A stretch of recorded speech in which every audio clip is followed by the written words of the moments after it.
Hi అండి, అందరికీ నమస్కారం అండి. ఫ్రెండ్స్, మనకి ఇప్పుడిప్పుడే మరొక ముఖ్యమైన అప్డేట్ అయితే రావడం జరిగిందండి. అది కూడా ఉద్యోగ పెన్షనర్లకు కేంద్రం శుభవార్త అంటూ ఇప్పుడే మనకు ఒక అప్డేట్ అయితే వచ్చిందండి. అయితే ఇందుకు సంబంధించిన పూర్తి వివరాలు అయితే మన వీడియోలో తెలుసుకుందామండి. వీడియో మాత్రం ఎక్కడ స్కిప్ చేయకుండా చూడండి ఫ్రెండ్స్, అప్పుడు మనకి పూర్తి సమాచారం అయితే తెలుస్తుంది. ఇక లేట్ చేయకుండా వివరాల్లోకి వెళ్ళిపోదాము. ఇక బడ్జెట్లో వేతన జీవికి స్వల్ప ఊరటనిస్తూ కొత్త పన్ను విధానంలో కేంద్ర ఆర్థిక మంత్రి నిర్మలా సీతారామన్ కొన్ని మార్పులు చేశారు. అయితే పన్ను స్లాబుల్లో మార్పులతో పాటు స్టాండర్డ్ డిటెక్షన్ విషయంలో ఊరటనిచ్చారు. ప్రస్తుతం స్టాండర్డ్ డిటెక్షన్ 50,000 ఉండగా ఆ మొత్తాన్ని 75,000కు పెంచుతున్నట్లు ప్రకటించారు.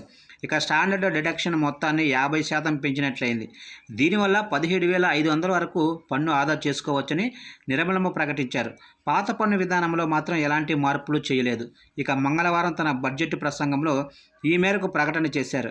కొత్త పన్ను స్లాబులు 2024 ఏప్రిల్ 1 నుంచి అమల్లోకి రానున్నాయి.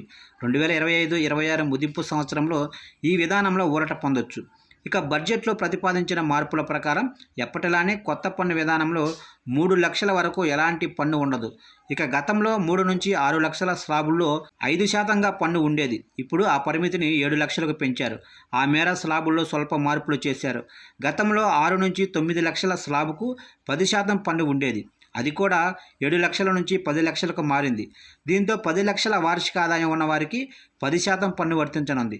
ఈ మార్పులు పాత పన్ను విధానం ఎంచుకునే వారికి వర్తించవు. ఇక పెన్షనర్లకు ఇదే తరహా ఊరట కల్పించారు. పెన్షనర్లకు 15,000గా ఉన్న స్టాండర్డ్ డిడక్షన్ను 25,000కు పెంచారు. 2023-24 ఆర్థిక సంవత్సరంలో 2/3 మంది కొత్త పన్ను విధానాన్ని ఎంచుకున్నారని నిర్మలా సీతారామన్ చెప్పారు. ఆ ఏడాది 8.61 కోట్ల రిటర్నులు దాఖలయ్యాయని తెలిపారు.